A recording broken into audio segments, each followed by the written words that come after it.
마가복음 강해의 20번째 시간입니다. 마가복음 7장 1절에서 23절, 그 외에도 여러 가지라고 하는 제목입니다. 서론으로 제가 법에 대해서 먼저 말씀드리고 시작하려고 합니다. 법에는 성문법과 관습법이 있습니다. 관습법은 사회에서 동의가 되어져서 일반 국민들에게 법으로서 확신을 가지게 하는 것을 말합니다. 성문법은 이제 옛부터 문서로 기록되어 있는 내용이죠. 그런데 성문법과 관습법이 어떤 것이 우선하느냐의 문제에 있어서는 신법이 우선한다라고 하는 법이 있다라고 합니다. 그래서 어떨 때는 성문법, 문서화된 성문법보다 관습법이 우선될 때가 있는데 성문법보다 후에 관습법이 생기면 그렇다, 이렇게 말씀드릴 수가 있습니다. 자, 마가복음 7장에 들어섰습니다. 자, 7장에는 2000년 전 예수님 당시의 사회의 전통이라는 관습법이 성문법 격인 원래 있었던 구약의 하나님의 말씀을 우선하고 있었던 시대라고 말씀드릴 수 있어요. 성경에는 없어요. 그런데 유대인들이 생활 관습을 위해서 바리새인과 서기관, 장로들과 같은 지도자들이 나름대로 만들어 지켜왔던 여러 가지 규칙들이 관습이 되어서 말씀을 압도하고 있었던 그런 시대였습니다. 아이러니한 것은 그들이 하나님을 잘 믿어보겠다고 훗날 만들어 놓았던 전통이라고 하는 관습법이 이제 신법과 같은 격인 이 땅의 인간의 모습으로 오신 예수님의 말씀의 효력을 무시하고 있었고, 저들의 전통이 예수님과는 상관이 없고 도리어 예수님의 제자들을, 그 다음에 예수님을 믿지 못할 대상으로 만들고 있었다라고 하는 것에 문제가 있습니다.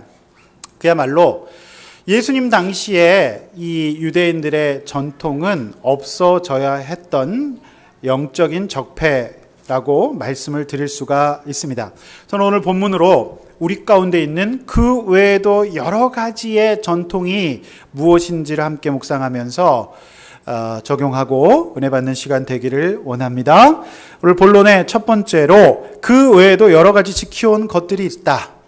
그 외에도 여러 가지 지켜온 것들이 있다. 자, 1절에서 14절까지의 말씀의 내용이 되겠습니다. 자, 이 1절에서 14절까지의 말씀은요, 당시의 시대적인 상황과 배경을 조금 이해하면 우리가 묵상하고 적용하는 데 도움이 되기 때문에 한 절 한 절 내용을 먼저 제가 설명을 드리고 이해한 다음에 제가 묵상 주제를 드리고 적용하려고 합니다. 그래서 한 절씩 한번 내용을 제가 설명을 드리고 여러분들 이해를 도와드리도록 하겠습니다. 먼저 1절을 보면 성경을 보시면서 제 설명을 들으셔도 되겠습니다. 바리새인과 또 서기관 중 몇이 예루살렘에 와서 예수께 모여들었다라고 성경 기록되어 있습니다. 자, 예수는 혼자고 바리새인과 서기관들은 다수죠. 그러니까 그들은 연합이 되어 있어요. 그들이 원래 서로 친한 사람들이 아니었는데 악의 연합을 이루고 있다는 것을 알 수 있고요. 그들이 예루살렘에서 예수께 모여들었다라고 하는 본문의 기록을 보아서 알 수 있는 것은 그들이 마치 범죄자를 잡으러 오는 분위기, 심판자의 모습의 이 분위기가 느껴지고 흡사 경찰과 같이 예수를 책잡으려고 지금 왔다라고 하는 것을 알 수 있어요. 자, 2절에서 4절 또 보시면 이때 예수님의 제자들이 딱 걸립니다. 뭐에 딱 걸리냐면 이 손 씻지 않은 문제 때문에 딱 걸립니다. 자, 이게 지금 저희가 이해가 잘 안 되는데 설명하면 이렇습니다. 예수님과 함께 다니면서 이제 풍성히 먹는 것, 그 다음에 예수님께서 이 문제에 대해서 별로 강조를 안 하셨기 때문에 그저 손을 씻지 않고 먹었던 것으로 보여집니다. 자, 당시 유대인들은 그들의 리더인 장로들이 만들어 놓은 전통을 대대로 지켜왔고, 아무리 배가 고파도요, 그들은 이제 먹기 전에 항상 물을 한 움큼 쥐고 손을 씻고 먹는 것이 율법이었어요. 그러니까 특히 밖에서 이방인들이 있을 수도 있는 시장 같은 것을 다녀서는 무조건 목욕을 했어야 됩니다. 그게 이제 생활의 엄격한 전통이었어요.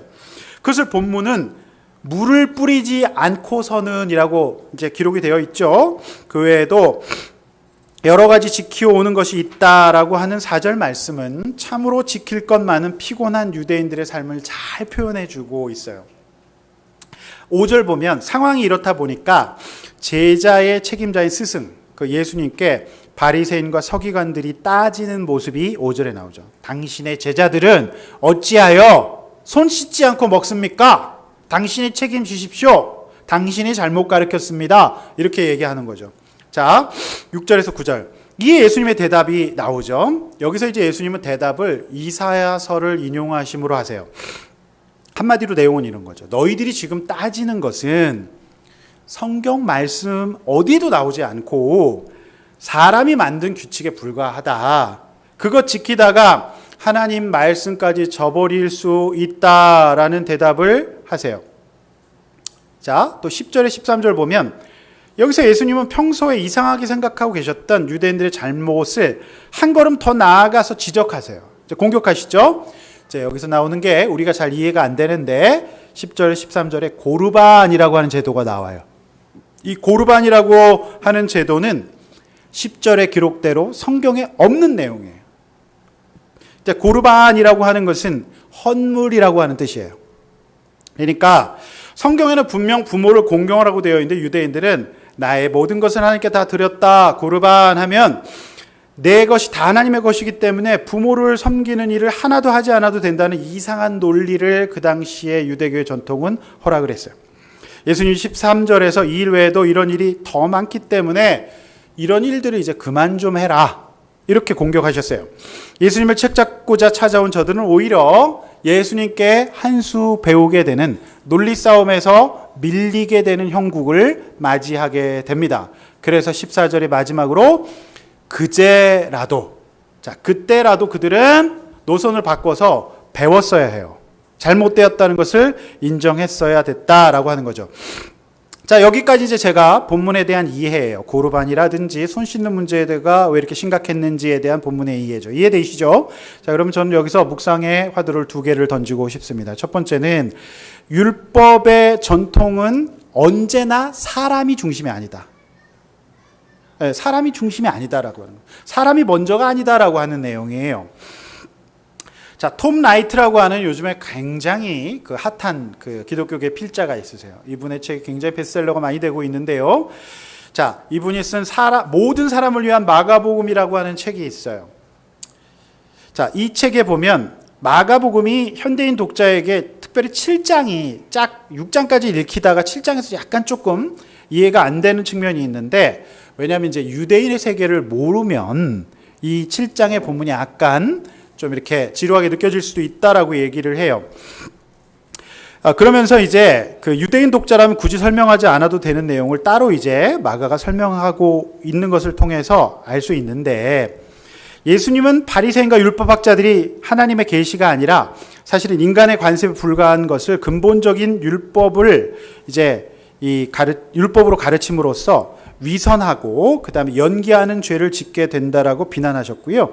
그들은 하나님의 진리와 율법을 가르치는 선생이라고 자처하지만 사실은 성경과 관계없는 인간의 전통을 가르치고 있다라고 이제 톰 라이트는 7장의 이 주해에서 그렇게 설명을 하고 있어요. 전통이라는 것은 생각보다 힘이 있어요. 굉장히 힘이 있습니다.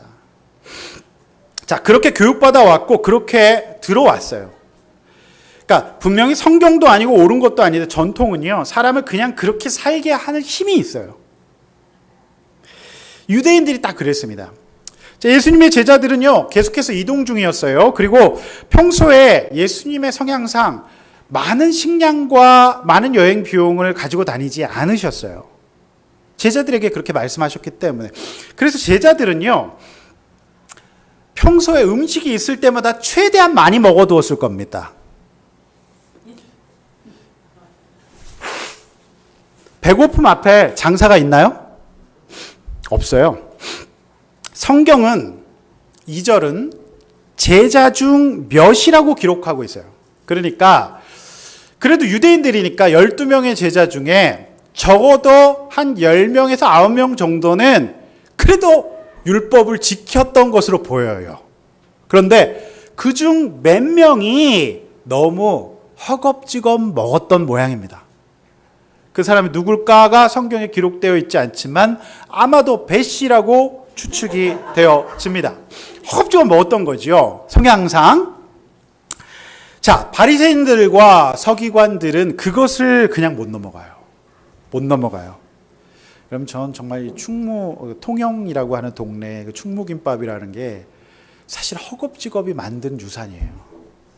그러니까 온전히 김밥을 싸갈 그런 요령이 없으니까 밥 따로, 무 따로, 김치 따로 싸간 게 그렇게 된 거죠. 예. 그러니까 어부들이 워낙 사실 바쁘고 힘드니까 급하게 먹어요, 항상.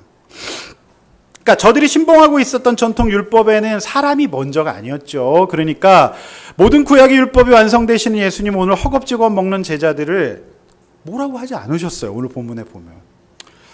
그러니까 손을 안 씻고가 대세에 지장이 없고 목숨을 걸 만큼 중요한 문제로 보시지 않은 것 같아요. 그래서 언제나 예수님께서는 저들의 영혼이 먼저였기 때문에 예수님은 뭐라고 하지 않으셨어요. 그죠? 이 유대인들은 이제 항상 이 전통이 먼저였기 때문에 이 사람을 정죄하고 판단하고 심할 경우 죽이거나 속적으로는 그냥 무시하거나 또는 지키지 않는다고 이제 무시하고 또 내가 지켰다고 교만하고 우월감을 느끼는 그런 이제 도구로 사용되고 있는 것을 볼 수 있습니다. 제가 이제 지난 수요일 예배에서 양평의 양반가의 여시 이야기를 했어요. 참 인상적이기 때문에 한 번 더 말씀을 드리면 이분이 그 구한말 1906년에 개종했어요. 1906년. 이제 말이 1906년이지 그 당시에 조선왕조 시대의 구한말 아닙니까? 그 당시에 개종을 하고 이분이 글쎄 1908년에는 신주를 땅에 묻어버렸어요. 그리고 그 당시까지만 했어도 뭐가 살아있었냐면 노비제도가 있었어요. 근데 법적으로는 1894년 뭐가 일어나죠? 네, 갑오개혁이 일어나죠. 요거 시험에 나옵니다. 네, 갑오개혁이 일어나면서 공사노비 해방이 이루어져요. 그런데 10년이 지났는데 500년의 역사의 조선왕조의 이 반상의 이 유별함과 이 노비에 대한 것들을 이 전통이 양반들이 내려놓을 리가 있나요? 그런데 여시 이 양반이 예수를 믿고 보니까 하나님 앞에서 같은 영혼들인데 누구는 양반이고 누구는 평생 상놈이다라고 하는 것이 맞지 않다는 것을 깨닫고 노비 문서를 태워버려요. 그러면서 이렇게 얘기해요. 그대들은 다 해방입니다. 지금부터 자유롭게 행동하십시오. 이제부터 상전도 없고 종도 없고 하나님 앞에 평등합니다. 이제까지 모든 구습을 버리고 이제 각기 알맞은 직업을 찾아가십시오 라고 하면서 해방을 시켜줬던 10명의 노비를. 이게 보통 일 아니죠. 그런데 문제는 양평 일대 양반가들이 난리가 났어요. 저놈 여씨를 가문에서 파버려라. 이게 이제 있을 수 없는 일이라고 난리가 났는데 끝까지 여씨는 그걸 포기하지 않고 이제 승동교회 조사가 되죠. 대단한 인물이라고 보여집니다. 여러분, 그 전통과 율법이라는 것에 문제가 있다는 것을 이 마가복음을 읽는 사람들은 금방 알아차리는데 시간이 오래 걸리지 않았을 것 같습니다. 제가 던지는 두 번째 묵상의 화두는 율법의 전통으로는 사람을 살릴 수가 없기 때문이라는 거예요. 주보의 요약제도 나와 있습니다. 율법의 전통 갖고는 사람을 살릴 수가 없어요. 오늘 본문에서 마가는 저들 바리새인과 서기관들 그리고 유대인들의 지도자가 되었던 장로들이 만들어서 점점 더 내용이 윤덩이처럼 불어났어요. 보통 이제 학자들이 그게 600개에서 700개 정도 조항이 됐다 그래요. 그러니까 성경 외에 생활 습관을 담은 조항들이. 그러니까 여러분 다른 복음서 보면 무거운 것을 들지 말라든지 어느 정도로 걸어 나가지 말라든지 뭐 이런 세세한 조항이 있어요. 그러니까 전통과 율법은 하나님의 뜻과는 그닥 상관이 없어요. 그걸 지적하고 있는 거죠. 자, 7구절을 한번 같이 우리 또 읽어보도록 하겠습니다. 7구절 읽습니다. 시작.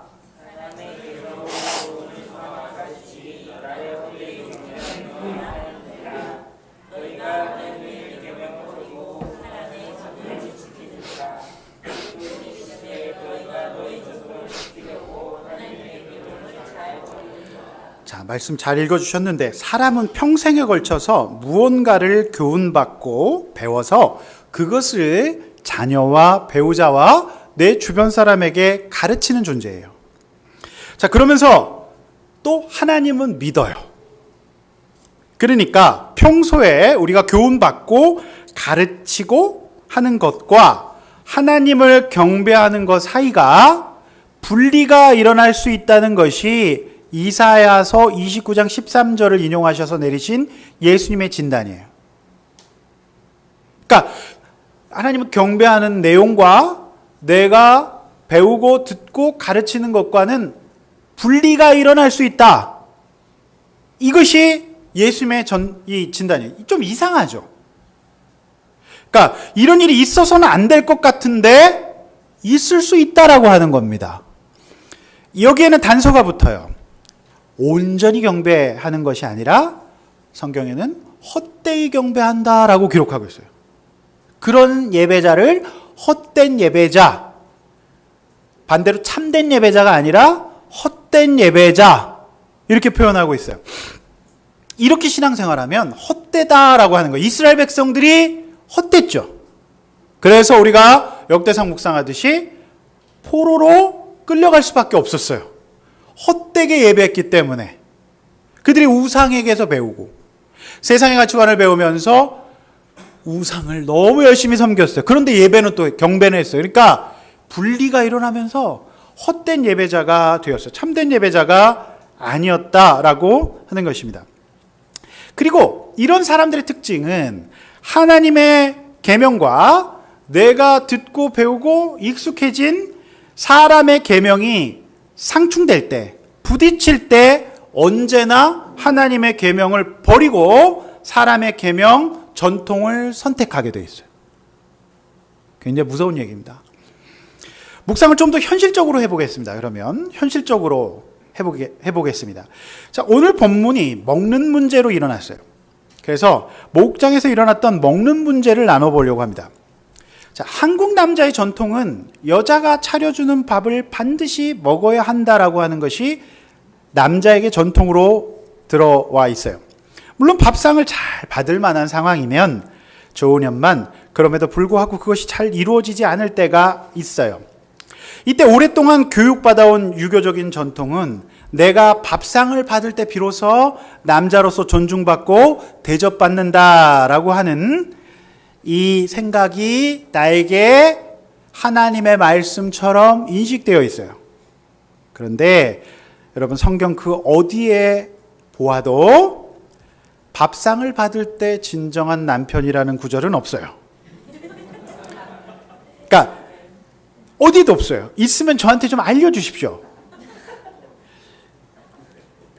그야말로 많은 남자들이 오늘 본문에 이 사람의 계명을 가지고 교훈을 삼아 아내에게 밥상을 받지 못하는 자신의 딱한 사정을 목장 식구들에게 호소하며 공감과 지지를 구해요. 그리고 목장의 권찰님과 다른 여자 집사님들이 제발 좀 나의 아내에게 알려주기를 구걸합니다. 그러면서 자신은 여전히 내가 지금 목장에 나와 있지 않느냐, 내가 지금 예배하고 있지 않느냐라면서 이사야 시대의 유대인들처럼 말해요. 물론 아내들이 밥을 잘 차려주는 것이 정상이죠. 좋아요. 그런데 상황이 안 되면 직접 차려 먹을 수도 있어야 하지 않을까요? 죄 가운데 있다가 벗어나서 다시 신앙생활을 이제 시작하시는 어떤 집사님이 목장에서 나누셨어요. 제가 이번 주에는 글쎄 제가 다 밥을 차려 먹었습니다. 그러자 같은 고난의 문제로 이제 4년 전에 교회 오셔서 지금은 이 중독 가운데서 빠져나오신 같은 이야기를 하셨던 집사님께서 그 나눔을 들으시고 드디어 그 속에서 자신을 보셨어요. 그러면서 저한테 이렇게 얘기하셨어요. 목사님, 그 목장에서 그렇게 얘기하셨어요. 제가 봐도 그건 아닌 것 같아요.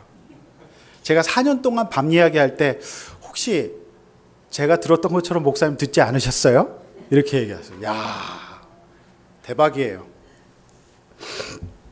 아무리 예수 믿어도요, 어려서부터 우리 부모로부터 들어온 밥 먹었니? 어디 가도 밥은 굶지 말아라. 이 전통은 우리가 이 하나님의 말씀보다 대한민국 남자들 가운데 너무 굳건한 전통으로 자리 잡고 말씀보다 앞서서 내 죄와 상관없이 반드시 지켜야만 하고 그것을 지켜주는 배우자는 이상적인 배우자라고 생각할 가능성이 많지 않습니까? 오늘 본문 4절처럼 그 외에도 여러 가지를 지켜 오는 것이 많다라고 했어요. 600에서 700가지입니다. 그러니까 이 여러 가지들은 우리가 서로 사는 것이 아니라 못 살 이유들을 찾게 해요. 그러니까 2000년 전의 유대교의 사회 경제 생활을 이해하면 굉장히 좋지만 거기까지 안 들어가도요. 지금 우리가 적용할 거리들이 너무 많아요. 그러니까 입술로는 하나님을 공경하지만 하나님의 마음은 내게서 멀게 하는 수많은 이 시대의 전통들이 너무 많아요. 이 2000년 전에 그 시대로 굳이 들어가지 않아도 제가 볼 때 가장 큰 전통은요, 가풍이라고 하는 전통이에요. 지켜온 가풍은 그야말로 이 가정의 사연이 만들어 놓은 나예요. 따라서 해볼까요? 가정의 사연이 만들어 놓은 나. 네. 여러분, 나는 그냥 존재하지 않아요. 누군가 나를 만들어 놓았어요. 그러니까 어려서부터 가정에서 이제 자라서 독립해서 이제 내가 또 다른 가정을 이루기까지 우리는 그 가정 속에서 참 많은 전통들을 배웁니다. 그리고 그것은 내 뼛속까지 자리를 잡고 내 삶의 영향력을 미쳐요. 자, 그것이 습관으로, 삶의 기준으로, 원칙으로, 가치관으로 자리를 잡고 하나님의 말씀보다 더 중요한 위치에서 영향력을 발휘하기 마련입니다. 자, 목장은 그 수많은 가정의 전통들이 나오는 곳이에요.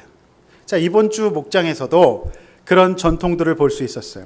사람들은요, 저마다 가풍에서 배운 저마다의 전통을 가지고 있었어요. 그것을 이제 개인의 성향이라고 말할 수도 있고 성격이라고 얘기할 수도 있어요. 선호도라고 얘기할 수도 있어요.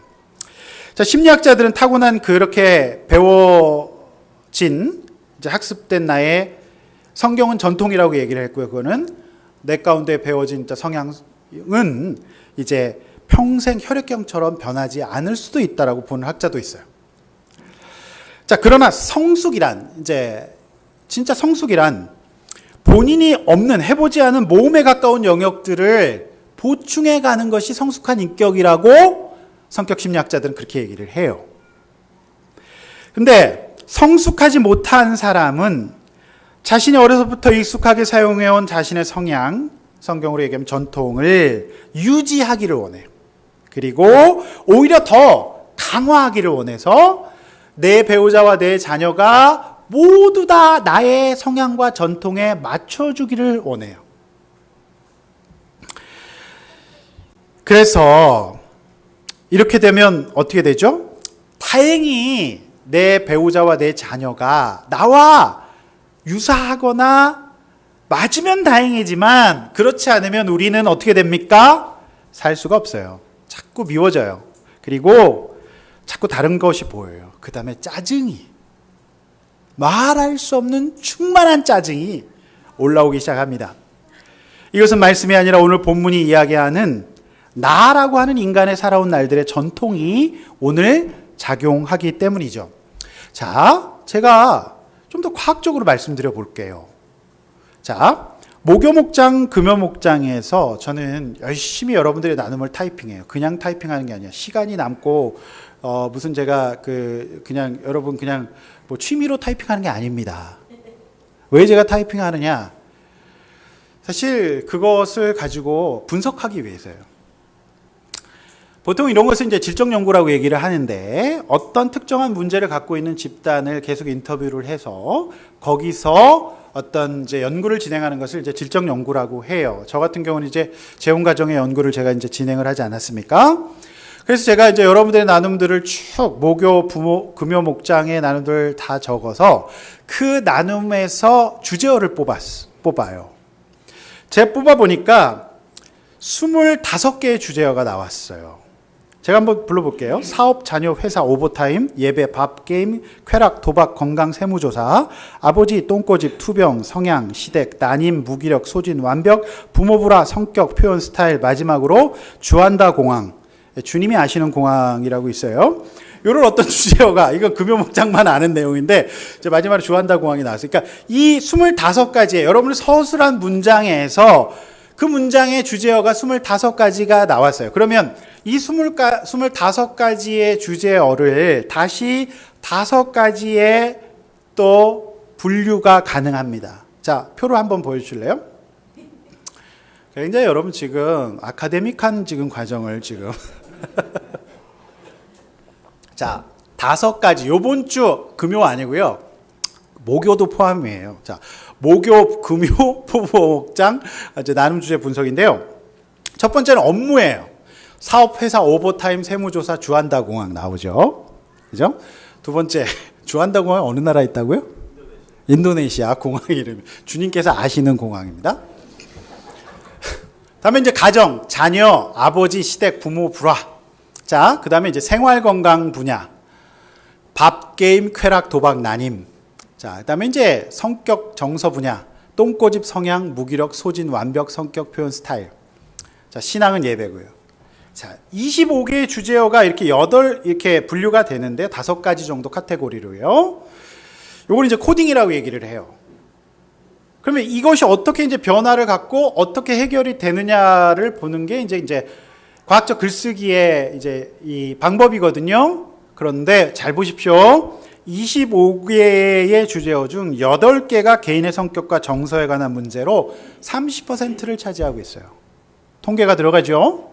8개가 바로 그거예요. 즉, 이 시대의 가장 큰 전통은 각자의 가정과 사회로부터 받은 교훈과 교육을 통해서 형성된 개인의 성격과 정서가 가장 클 가능성이 있다라고 하는 것이 여러분의 목장의 분석 결과입니다. 두 번째 빈도가 각각 5개인 업무와 생활이에요. 여러분 굉장히 과학적인데요. 일이란 무엇과 관련이 있죠? 성공과 물질에 관련이 있어요. 그 다음에 생활이란 무엇과 관련이 있습니까? 행복과 관련이 있어요. 즉, 결국 우리의 전통은 첫 번째, 나의 성향. 그 다음에 결국 성공과 인정과 물질. 또 하나는 뭐예요? 행복. 여기에 맞춰져 있고 이것이 나한테 관습법이 되어 하나님의 말씀보다 언제나 앞서 있어서 이것이 하나님의 말씀과 배치되었을 때 과감하게 그것을 버릴 수가 있고 내가 교육받고 말하는 것과 하나님을 예배하는 것 가운데 분리가 있을 수 있다라고 하는 거예요. 인정할 수밖에 없지 않습니까? 분석이에요. 과학적인 분석이에요. 결국 문제는 바리새인들과 서기관들은요, 절대로 자신들의 전통에 대한 반성이나 변경을 한 번도 생각하지 않는다고 하는 점이에요. 그들은 변경할 생각도 안 하고 필요도 못 느껴요. 내 전통과 하나님의 말씀 만났을 때 많은 사람들은 하나님을 버려요. 그리고 공동체를 버립니다. 물론 성공과 행복이 나쁜 건 아니에요. 이게 왜 나쁩니까? 제발 성공 좀 하십시오. 그게 나쁜 건 아닙니다. 물질이 왜 나쁜 거예요? 필요한 겁니다. 주님 주신 선물이지요. 다만 이것이 하나님보다 앞서지 않도록, 그것이 우상이 되지 않도록 우선순위의 완급을 잘 조절하라는 것이 오늘 말씀의 가르침이에요. 그렇지 않습니까? 근데 이 전통 가운데 우리 가운데 있었던 사람들이 이것을 양보할 이 생각이 전혀 없다라고 하는 것이 예수님의 절망이에요.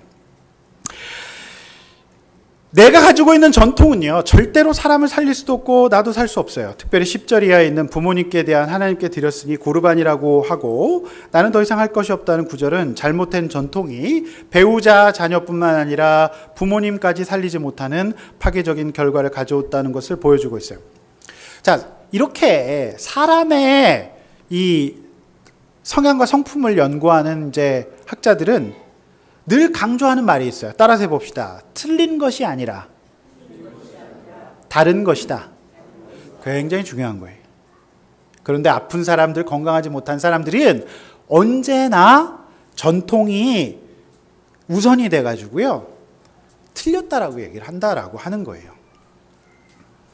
여러분 14절 한번 읽습니다. 14절 시작.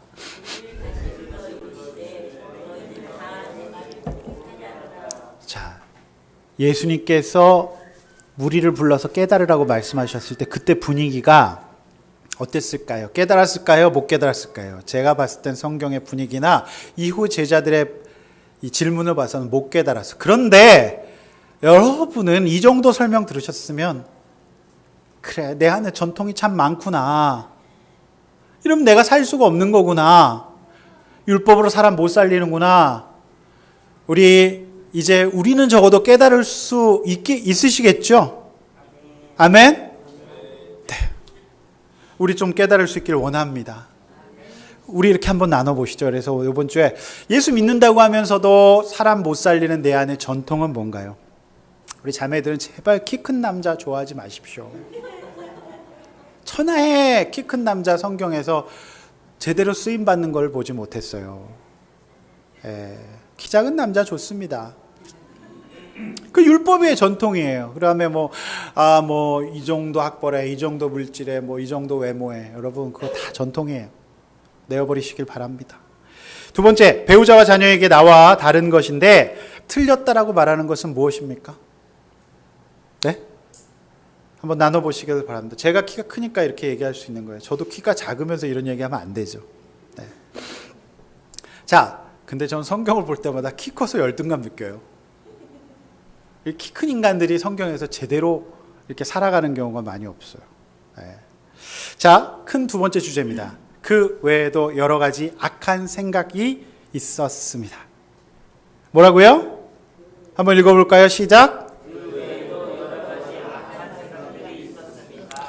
자, 예수님의 논의는요, 점점 더 본질적으로 옮겨가세요. 굉장히 쪼아가세요. 자, 사람이 먼저가 아니라 사람을 살릴 수도 없는 대대로 학습받은 유대인의 말씀과 상관없는 전통이에요. 그들의 전통을 따르면 결국 무엇을 놓치게 되는지에 대해서 오늘 예수님 말씀하세요. 그러니까 두 번째 대지의 이 말씀은요, 첫 번째 대지의 이 배경을 이해하고 문화를 이해해야 되는 것과는 달리 그냥 누구라도 읽어도 이해할 수 있는 내용이기 때문에 본문 설명을 하지 않고 바로 묵상의 화두로 들어가려고 합니다. 그러셔도 됩니다. 그래서 제가 첫 번째 이해가 가능하기 때문에 바로 제가 묵상의 거리를 제가 던져드리려고 하는데, 자, 외모보다 내면 세계가 중요하다라고 하는 거예요. 따라서 해볼까요? 외모보다 내면 세계가 중요하다. 자, 예수님은 바리새인과 서기관 장로들의 근본적인 문제를 지적해요. 오늘 본문에서. 자, 전통을 만들어 놓고 그것을 지킴으로 엄밀하게 얘기하면 그들은 사실 600, 700개를 인간이 어떻게 지킵니까? 여러분, 구약에서 생겨난 그냥 아주 단순하게 얘기해서 생겨난 이단이 이슬람 같은 거라고 볼 수 있어요. 그래서 그들은 이제 힐랄 해서 먹어서는 안 되는 음식들, 돼지고기 이런 거 많아요. 그런데 여러분, 아직 힐랄 음식이 없는 나라들이 있지 않습니까? 그런데 여행자 가면 모르고 그냥 먹어요. 그럴 수 있지 않겠습니까? 그 산업이 굉장히 큰 산업으로 지금 크고 있다고 하더라고요. 그 이슬람 대상으로 하는 그 산업이. 여러분, 우리 다 못 지킵니다. 지킬 수 있는 사람 없어요. 그러니까 자신의 내면에 있는 연약함과 악함을 그저 지키지도 못하면서 어떤 행동을, 대표적인 이야기들을 하면, 그 행동을 하면서 나는 요 정도 하면 됐다라고 하는데요. 6절은 그걸 외식이라고 얘기를 해요. 자, 외식은 여기서 밖에서 밥 사 먹는 것을 의미하지 않습니다. 실제로 이제 이걸 문자적으로 그냥 밖에서 얘들 자꾸 이렇게 집에서 해먹지, 밥을 시켜 먹냐, 사 먹냐, 자꾸 이렇게 얘기하시는 황당한 분을 제가 본 적이 있어요. 이거 밖에 사 먹는 거 의미하지 않습니다. 요거는 헬라어 언어가 연기한다. 그러니까 이제 연극 배우 그런 뜻을 갖고 있어요. 그러니까 얘들은 지키지도 못하면서 사람 딱 지나가잖아요. 하면서 이제 손 씻는 거 싹 퍼포먼스 하는 것을 의미하고 있어요. 자, 본문 15, 16절 한번 읽어볼게요. 시작.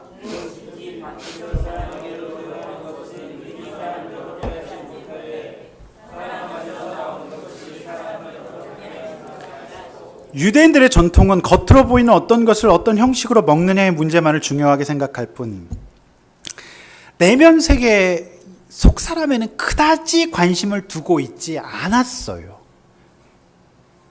그래서 예수님께서는 그게 지금 속상하신 거예요. 그래서 굉장히 적나라한 말씀하세요. 뭐라 얘기하시냐면 니네가 아무리 손을 안 씻고 먹는 것과 좀 음식이 좀 더러워졌다 치자. 근데 너희들 뒤로 나오는 것보다 그게 더 깨끗하지 않니? 한마디로 얘기해서 아무리 더러운 음식도 똥보다 깨끗하지 않냐? 이런 얘기를 하시는 거예요.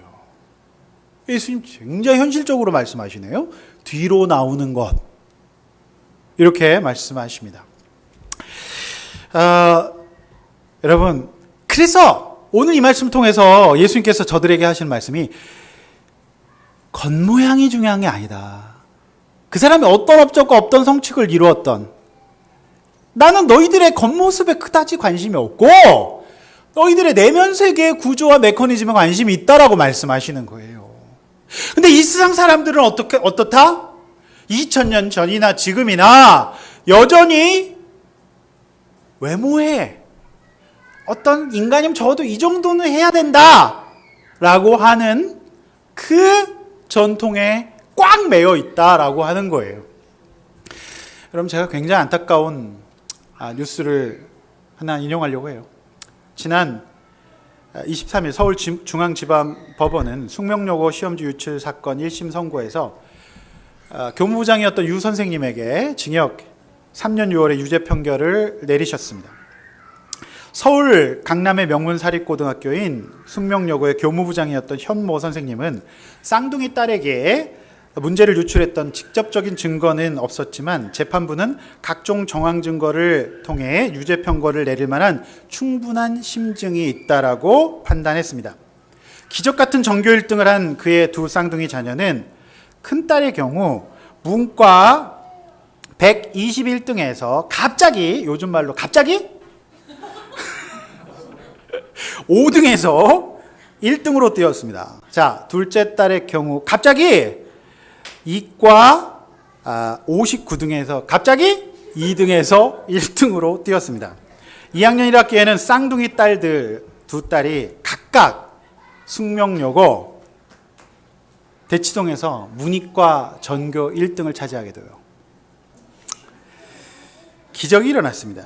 자, 검찰은 이를 두고 이적 같은 일이다 이렇게 설명해요. 즉 숙명여고에서 오병이어의 사건이 일어난 거예요. 이건 예수님 아니면 설명할 수 없다는 게 검찰의 판결이에요. 굉장히 전 이 단어가 재밌었어요. 기적 같은 일이다 라는 말이 재밌었어요.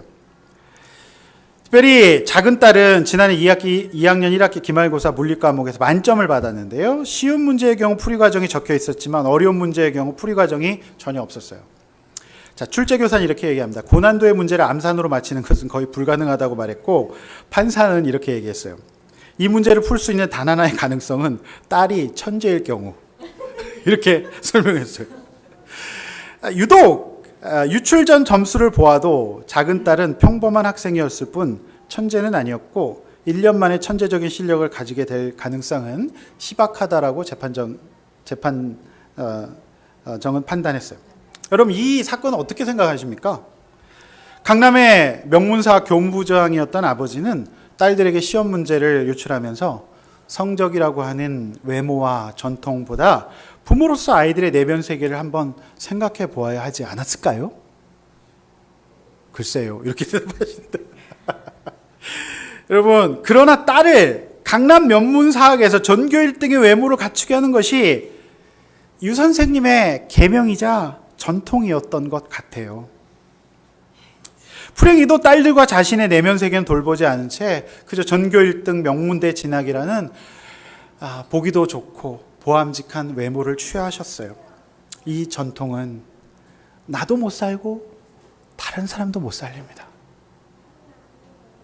엄청난 불신과 파장을 가져오게 되었고 선량한 수많은 교직원 자녀들이 의심받게 되었어요.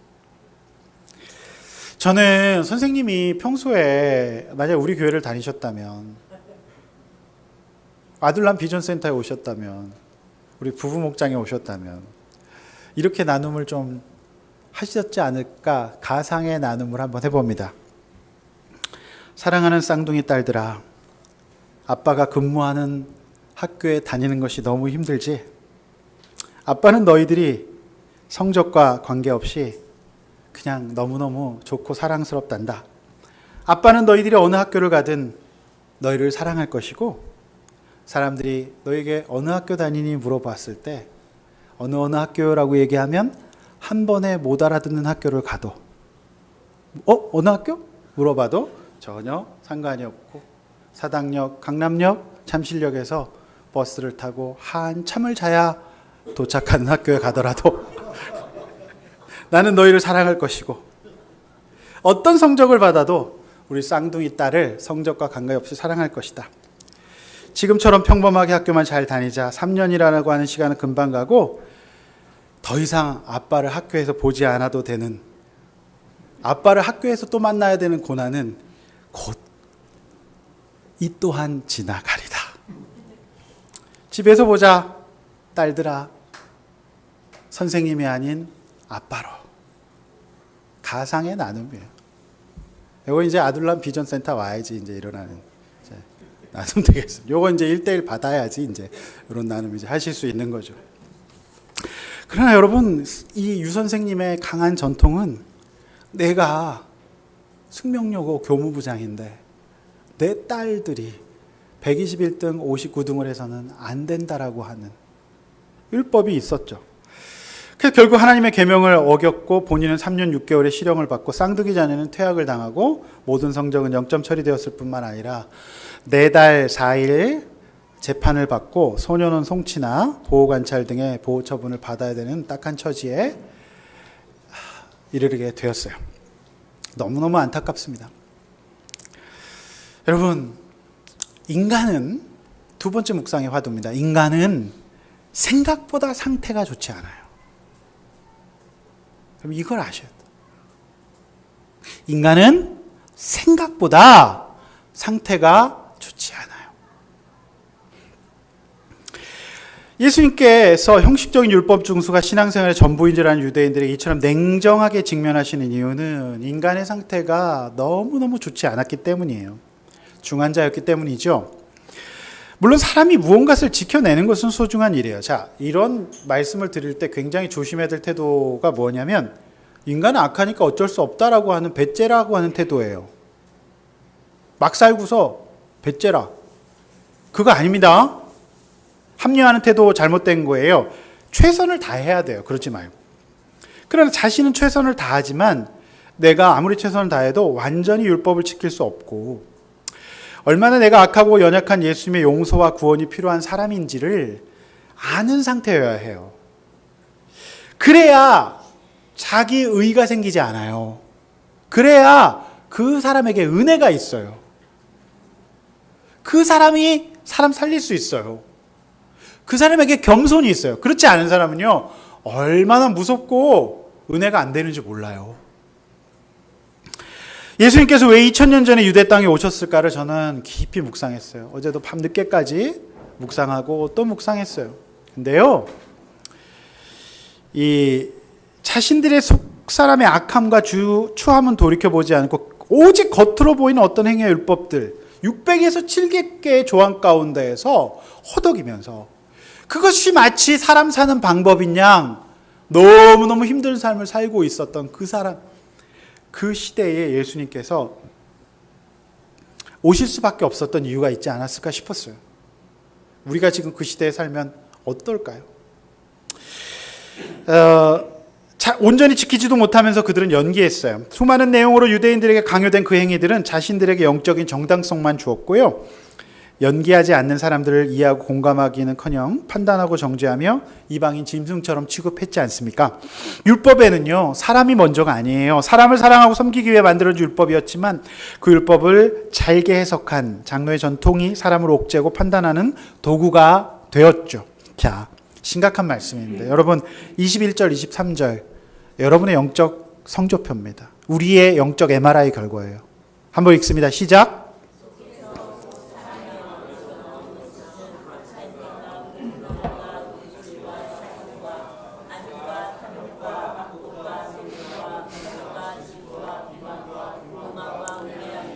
이 모든 악한 것이 다 속에서 나와서 여러분 어떻게 생각하십니까? 저와 여러분들의 마음에 이것이 있다고 얘기하시네요. 근데 유대인들, 율법 서기관 바리새인들은 자신들이 잠깐 보여주는 퍼포먼스로 자신은 이렇지 않다라고 주장을 하니 예수님께서 그런 사람들한테는 무슨 의미가 있겠습니까? 예수님께서 가장 속상하시고 마음 아파하셨던 분이 바로 이 부분이었던 것 같아요. 그러니까 손 씻고 밥 먹는 거 중요하죠. 저도 저희 아이들에게 손 씻고 밥 먹어라를 외칩니다. 그리고 아이들이 땀 흘리고 이렇게 오면 아니 농구를 하고 왔으면 인간이 씻어야지 인간이지. 지금 땀 범벅이 되는 안 씻는 게 인간입니까? 그런데 씻으라고 그래요. 그건 중요해요. 그런데 이 어떤 행위의 세계만을 따지는 사람들, 여러분 그건 세상의 법이 판단하죠. 그런데 예배당에서는 뭘 해야 되죠? 이제 내 안에 어쩔 수 없이 부인할 수 없이 존재하고 있는 악과 연약함을 인정하고 회개하는 곳이 예배당이에요. 그러니까 내가 어느 정도 이뤘으니 나는 괜찮은 사람이다라고 하는 것만큼 예수님께서 위험하게 보시는 것은 없어요. 목장에서 어느 집사님이 예배를 드리면서 내가 이제 목장도 나오고 양육도 받고 최선을 다하고 있는데 문득 마음속에서 욕심과 악한 생각, 그리고 내가 이렇게 있을 사람이 아닌데라고 하는 교만이 올라온다는 나눔하셨어요. 제가 볼 때는 그것을 인지하기 시작한 게 구원이고 변화예요. 그거 못 나눕니다. 자, 바리새인 서기관들은 죽었다 깨나도 이런 나눔을 못해요. 사과하라 그래도 못합니다. 잘한 것만 나눠요. 그러나 겉으로는 어떨지 몰라도 속에는 세상 그 누구보다도 예수님을 제외하고는 모든 상태가 이렇다라고 하는 것이 진단이에요. 자, 이것을 일단 인정해야 되고요. 다른 사람을 볼 때도 형편은 비슷하다고 보셔야 돼요. 어떻게 사람이 그럴 수 있냐? 아니, 그럴 수 있어요. 이것이 바로 성경이 예수님 말씀하시는 인간에 대한 정의예요. 인간론에서 다른 사람을 깊게 이해하는 이 어떤 사람은요, 드디어 체휼이라고 하는 인간을 이해하는 고급스러운 감정과 그 다음에 다른 사람을 불쌍히 여길 수 있는 긍휼이라고 하는 거룩한 감정을 소유할 수 있습니다. 이거는 바리새인 서기관들 율법사들은 죽어도 깨나도 소유할 수 없는 감정들이에요. 그럼 우리가 애통하고 빠른 회복을 바라는 그 마음이 급한 나머지 목장에서 아직 자신의 연약함을 나누지 못하는 분들에게 목장에서 깊은 체휼과 긍휼의 감정으로 대하지 못했다면 우리가 사과해야 된다고 봅니다. 제가 대신 사과드립니다. 마음이 앞섰어요. 어제 어느 집사님과 통화했습니다. 집사님이 이렇게 얘기하셨어요. 목사님, 저는 어떻게 해야 되나요? 사람을 믿을 수가 없을 때가 있어요. 저는 그래서 이렇게 대답했어요. 집사님, 사람을 믿을 수는 없고요. 하나님 믿으셔야 해요. 그리고 상대에게 하나님이 깊이 들어가도록 도와드리는 것이 최고의 방법이에요. 그래서 우리 모두가 양육받지 않나요? 집사님, 시선을 주님께 두셔야 사실 수 있을 거예요. 이렇게 말씀드렸어요. 사실 제가 부교육자 생활할 때는 이렇게까지 깊게 고민하지 않았는데 이제 담임 목회를 하다 보니 가끔 그런 생각이 들 때가 있어요. 다른 동료 선후배 담임 목사님들을 보면, 특별히 저희 장로교 전통에서는 절대로 속을 드러내지 말아라라고 하는 것이 중론이에요. 책이 잡힐 만한 연약함을 성도들 앞에서 절대로 하지 말라고 하는 거예요. 제가 아는 어떤 목사님이 계시는데 제가 그분을 잘 아는데 성도들이 딱 있으면 바로 앞에서 목소리와 표정을 바뀌시고 심층 연기, 고난도 연기에 들어가십니다. 그럼 오늘 본문 21절, 23절에 악함이 전도사, 강도사, 목사, 장로, 권사, 부목자, 목사, 목자, 권찰, 사모, 간사 제외라고 되어 있습니까? 아니요. 없어요. 예외는 없어요. 양육받은 자 예외 있습니까? 없어요. 그러니까 모든 사람들은요, 이런 상태라고 하는 것을 인정하는 게 진짜예요. 근데 이단들의 특징이 뭐예요? 이단 비스무리한 특징은 나는 다르다. 그러니 너희는 나를 따르라. 이렇게 얘기하면서 소위 사람을 그루밍 시키죠. 그래서 이제 심지어 성폭력을 하면서도 그것은 괜찮은 것이다라고 얘기를 하면 분별 없는 이제 청년들이나 학생들이 그냥 따라간다라고 하는 거예요. 이게 큰 문제가 되고 있지 않습니까? 그래서 여러분, 진짜를 분별하는 것은 자신의 예외가 없는 죄인으로서 연약함과 한계를 그냥 인정하신다면 여러분, 그건 진짜라고 보셔도 돼요. 여러분, 우리 성당, 로마 카톨릭, 구교와 개신교의 가장 큰 근본적인 차이점은 여기에 있습니다. 여러분, 구교 성당은 교황의 무오소를 가리켜요. 교황이 오류가 없다는 겁니다. 인간 교황이. 말이 됩니까? 말이 안 돼요. 제 아는 군목 출신 목사님 있는데, 이제 군종장교는 모든 종교 같이 훈련을 받아요. 근데 제가 뭐 특정 종교 얘기를 하긴 하지만 그 목사님만 이렇게 하시고 다른 모든 분들은 훈련의 스트레스를 이렇게 굉장히 이렇게 잘 풀어내신대요.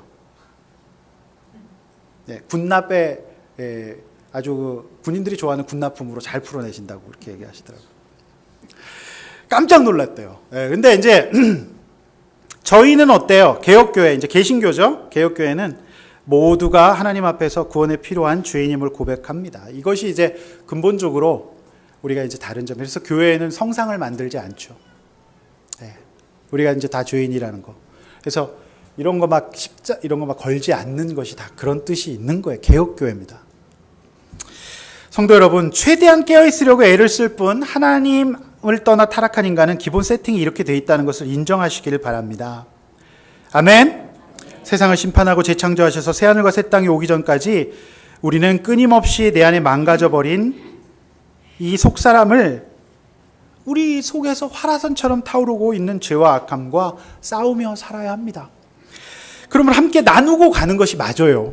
예외는 없어요. 나는 그런 사람 아니야. 넌센스입니다. 나는 선한 것이 없고 오직 예수의 은혜만을 드러내는 것이 맞습니다. 겸손히 잘 되지 않은 부분을 나누고 밀려오는 악한 생각을 있는 그대로 서술하는 것이 전통 가운데 빠져들지 않는 좋은 방법인 줄로 믿습니다.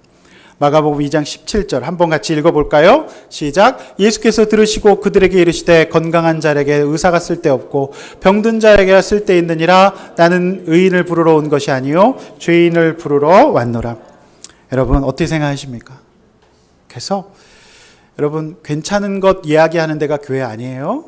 그래서 우리가 부족하고 연약한 것들 계속 나누고 때마다 넘어질 때마다 인정하며 갈 때 그나마 우리가 주님 앞에서 균형 잡고 갈 수 있을 줄로 믿습니다. 이렇게 한번 나눠봅시다. 자, 음란, 도둑질, 살인, 간음, 탐욕, 악독, 숨긴, 속임, 음탕, 질투, 비방, 교망, 우매함 중 인정해야 될 내 안의 악한 생각 베스트 3위는 무엇인가? 우선순위로 뽑아서 솔직히 한번 나눠봅시다. 이번 목장 빠질 생각들 하지 마십시오. 자, 이거 베스트 3위 한번 뽑아서 한번 솔직하게 한번 나눠봅시다. 아니면 이게 정말 안 나오시면 그분에게 예측되는 베스트 3위를 뽑아갖고 드릴 수도 있어요. 그러니까 그런 망신 나가지 않으시려면 꼭 나오시기를 바랍니다. 이제 결론에 들어갑니다. 지난주 학생들과 함께 저는 청소년 4대연합 학회에 참석했어요. 자, 기조발제에서 인상적인 강의를 들었어요. 전 교육부 총리이자 서울대 교육학과 교수이신 김신일 전 교육부 장관의 발제였어요. 그분은 이제 최하위 행복지수, 최하위 학습 흥미, 청소년 범죄 가출, 학교 폭력, 최근 수년간 증가, 청소년 우울증 1년 사이 40% 증가. 저는 몰랐는데 청소년 이생망. 이생망이 무슨 뜻인지 아십니까? 이번 생은 망했다라고 하는 뜻이래요. 청소년 이생망은 청소년의 문제가 아니라 교사와 학부모, 사회가 만들어낸 문제다라고 이 김신일 교육부총리께서 말씀하시더라고요. 자, 이분은요, 100발을 넘어서 눈썹까지 하얀 분이에요. 굉장히 이제 우리나라 교육학계의 원로십니다. 자, 이분이 그런 얘기를 딱 하는 걸 보면서 결국 예수님과 말씀과 같은 맥락이에요. 자, 백지장 같은 아이들을 우리 어른들이 이렇게 만들었다. 그리고 애들은 순진하게 걸리는데 인간은 고도의 고급스러운 연기로 걸리지 않을 뿐 본인의 악함과 연약함과 음란함을 감추고 있을 뿐이다. 이 판을 우리 어른들이 이렇게 깔아놓은 것이다. 부모가 그렇게 만들어 놓은 것이다. 라고 하면서 이 눈속까지 하여 노구의 교육학자의 말이 정말 저는 이제 이번 주 설교를 준비하고 있었기 때문에 예수님의 말처럼 들렸습니다. 말씀을 맺습니다. 나도 죽이고 남도 죽이는 나만의 전통에서 우리 벗어나 봅시다. 사람의 계명이 나에게 왕노릇하면 안 됩니다. 하나님의 계명이 왕노릇하도록 합시다. 사람은 외모를 보고 괜찮다고 할지 모르지만 예수님은 언제나 나의 내면 세계에 정결에 관심이 있다는 것을 명심하고 악한 나를 인정하고 나누고 기도를 부탁하며 갑시다. 이상한 것이 악한 것이 이상한 것이 아니라 악하지 않다고 하는 것이 이상한 것입니다. 우리 시간에 찬양하고 기도하기를 원합니다.